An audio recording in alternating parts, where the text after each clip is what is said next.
Update. My family is blaming me for a fight after my half-brother destroyed pictures of my mom. Original story. So a bit of backstory. I, 16 male, recently moved in with my dad, 47 male after my mom died. Dad's never really been in my life. He and my mom were never married. He has a wife, Susan, 48 female, and 2 other kids, Amy, 14 female, and Matt, 18 male. So when I ended up moving in with my dad, it obviously caused a lot of issues with the rest of the family. Nobody wanted me there. It basically gave me the cold shoulder. Susan, Matt, and Amy tend to talk with each other in French because they know that I can't understand them, and my dad has tried to force an English-only rule in the house with little luck. For the first month, Matt just ignored me completely, even though he and I were forced to share a room since the house didn't have any space. I tried to be nice, but I just lost my mom and it hurts, and it's been so much change so quickly. 2 days ago, though, I found postcards and pictures and letters from my mom ripped into a bunch of pieces and scattered all across my bed. I kept them in a box under my bed, and Matt had been the only one in the house with me at the time, so I know he did it. I started yelling at him, and we ended up verbally fighting right as Susan and Amy got back home.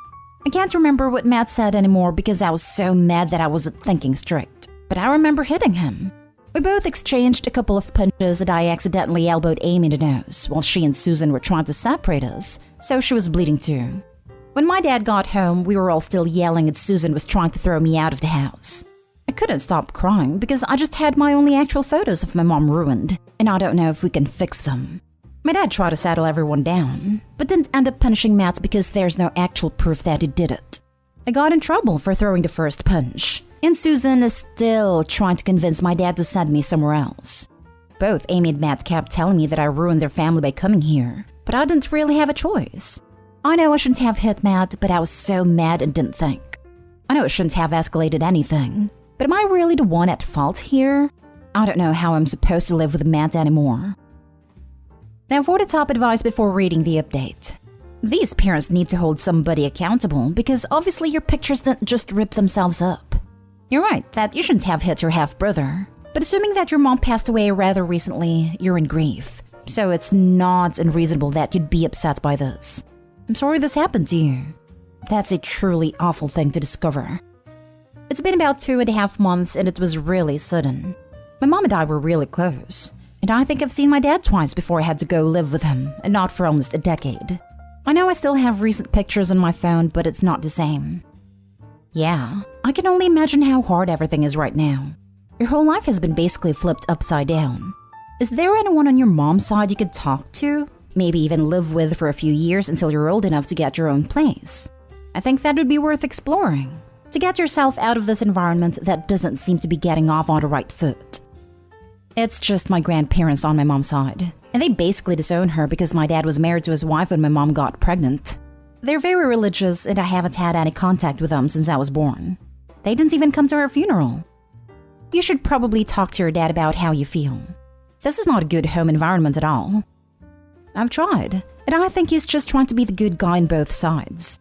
He knows everyone else doesn't want me there, but it's been hard on them too, so he's trying to be mindful of that, I guess. But I feel like it's at my expense. And now for the first update. So I've posted about this in here before, but things have gotten worse, and I feel like I don't know how to navigate it. It's been about 6 months since I had to move in with my dad and his family after my mom died, and I still feel like his wife and my half-siblings despise me just for being there.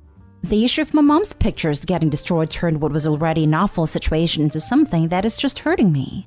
I ended up sleeping on the couch for almost 2 months because I couldn't stand the sight of my half-brother Matt after what he did to my stuff, and started carrying a backpack around the house with anything personal that I had brought from my mom's apartment wherever I went so nothing else could be damaged.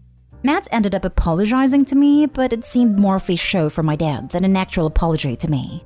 My dad's wife Susan and my half-sister Amy still barely acknowledge me, and still almost exclusively use French in the house, which I'm only now starting to pick up words in conversation for. I've always felt like a stranger in this house, and while I understand why they don't want me around, I don't know what I can do to try and make things work.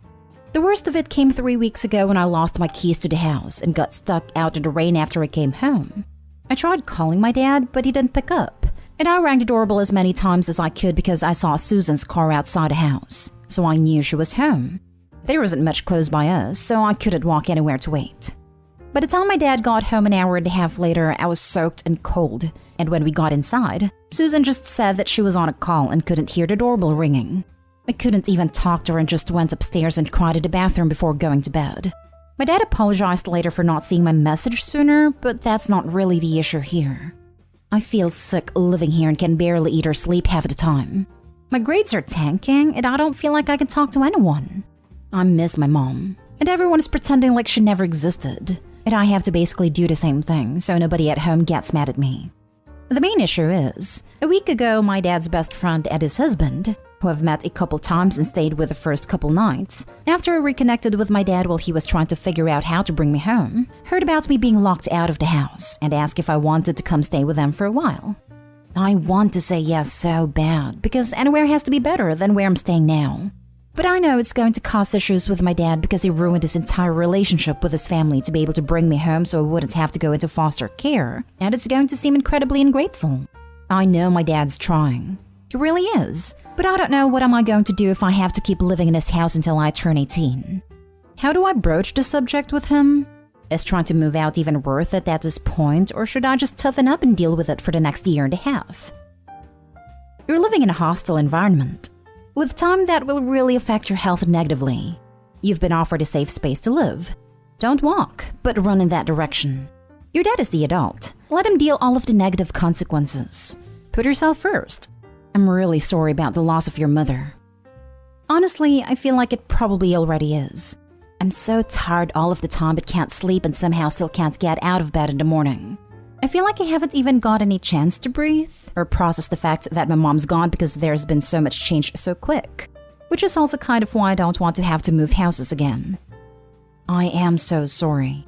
Your father's wife and your half-siblings have a lot of misplaced anger. Do they treat your father the same way they've been treating you? Although in relation to the advice you're seeking, that's neither here nor there. I would definitely take your dad's friends up on the offer, even if it's just for a short while. You need to get out of that toxic situation. You also need to have a frank talk with your dad. Is he backing you up in these situations, or does he stand by and let them treat you like that? You're going through a rough time, and it must be terrible to feel like no one is there to support you. There was definitely a lot of tension between my dad, Amy, and Susan, but that seems to have mostly gone away after the first couple months. Matt seems still pissed at him, but it kind of feels like they just turned all that anger on me. I've tried talking to my dad about it, at least a little, but there aren't a lot of times where it's just the two of us, and I don't feel comfortable saying anything in front of everyone else. Nobody really does anything to me in front of my dad, except the language thing, which he does try and stop every time he catches it. But Matt and Susan usually just do things behind his back to hurt me. But I think my dad doesn't want to believe that his wife and kids are capable of treating me like that. What an awful situation. I'm so sorry for the loss of your mother.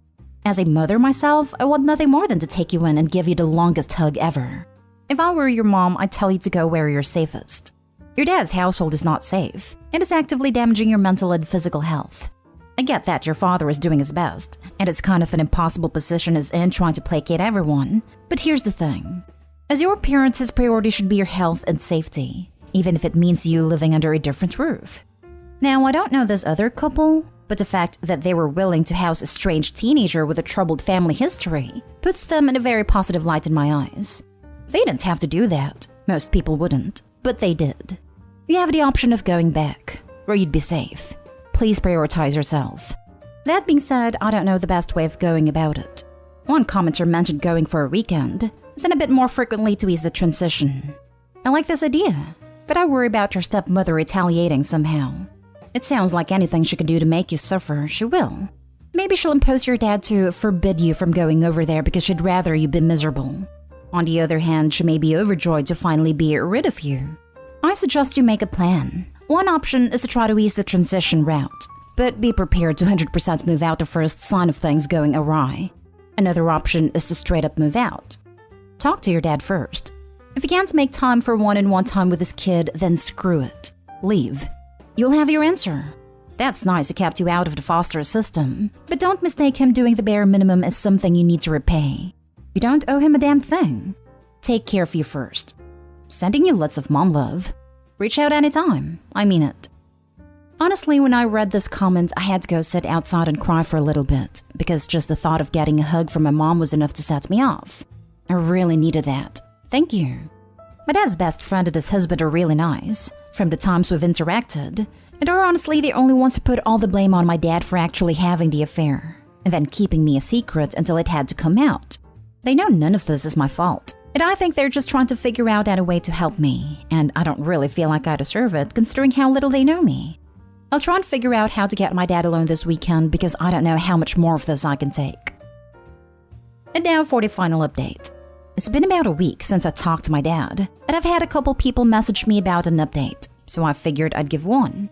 For those who didn't see my original post, I had to move in with my dad and his family after my mom died and things have been extremely strained. The worst incidences being my half-brother ripping pictures of my mom up and my dad's wife leaving me locked out of the house. So I was given the offer to move out by my dad's friend and his husband, both in their 30s.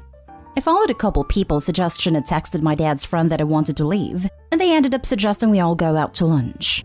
I think they could both tell how nervous I was around my dad, and my dad's friend John ended up being the one to bring up the idea of me moving out. My dad seemed completely blindsided by it and asked why I wanted to move out. John and his husband Ben reminded him about everything that's been going on at home, and I just kind of sat there. My dad seemed really upset, and it made me feel terrible because I already felt guilty about leaving. But then he just asked if I really wanted to go. I said yes, and he just immediately agreed. It kind of hit me that I wanted him to try and fight for me, to say sorry for everything that's been letting happen, and for my dad to try and keep me at home. But he just let me go like it was nothing. It's been hard after my mom died, and my dad's the only family I've got left, so it really didn't make me feel any better about leaving, even though I don't have to deal with my dad's family anymore. Ben took me back to their apartment while John went with my dad to get my stuff from the house, and they had set up their extra room for me already. He apologized that they didn't have been able to do this sooner, and that they hoped I would like living with them. John came back with all of my things, and they kind of gave me time to decompress. I ended up sleeping for almost 16 hours because I was so exhausted. Over the last week, they've been really nice about making me feel at home, and have talked to me about getting me into therapy to deal with losing my mom and everything that happened at my dad's house. They're also trying to figure out how to move me into a different school so I don't have to deal with my half-sister and everyone that knew my half-brother. It's the first time in months that I feel like I can actually breathe, and I don't feel like I'm constantly on guard. My dad hasn't texted me much nor reached out in the last week, so I don't know what's going to happen with him. But for now, I'm safe, I guess. So that's what happened so far. Thanks for everyone that gave me advice and wished me well. It's been really hard lately, and it's made me feel less alone. Wow, man. Before reading this update, I went back and read the other posts, and all I can say is, I'm really glad your dad's friends offered you a place to stay. While I understand that your father's wife was blindsided by the son of her husband and his affair partner, your mom obviously, suddenly living with her, there's absolutely no excuse for her and her kids treating you like trash. Good luck getting school stuff figured out. I'm so happy that you're happy, Opie. But I think you have a mistake in your post. You wrote, "It's been hard after my mom died and my dad's the only family I've got left." Some random people just gave you a home. Someone who basically didn't really know you before offered a spare room to you and that they'll take care for you. They're organizing school stuff. They're there for you. They're dealing with your problems. They know when they should speak for you and give you the time you need. You have at least 2 more family members, Opie. You just got adopted. Maybe not legally, but people just adopted you in their lives. You're not alone. They're going to do wonders for Opie's mental health. A solid, caring support system is what Opie has now. A loving family is what Opie has now, like you said. I sincerely wish you well going forward. Hopefully the men caring for you now will show you the support you need and deserve. They're already demonstrating more character and presence than your father did. His failures are his to own, and don't reflect on you. As for your half-siblings and your father's wife, their abhorrent behavior is another example of your father's failures. Rather stepping up to stop their mistreatment and be an adult, it chose to hide like a coward. He's a poor example of a parent, and in the future you likely look back at this moment as a blessing because it got you away from him. Same here. This is rude, but it sounds like you're already in a much better place, Opie. The only thing I would add that I didn't see mentioned is it would be good to talk about legal guardianship/adoption to give John and Ben more ability to help you with things like college and any medical things. It would be better to have the people you're living with know what's happening to have that ability. The other option is emancipation,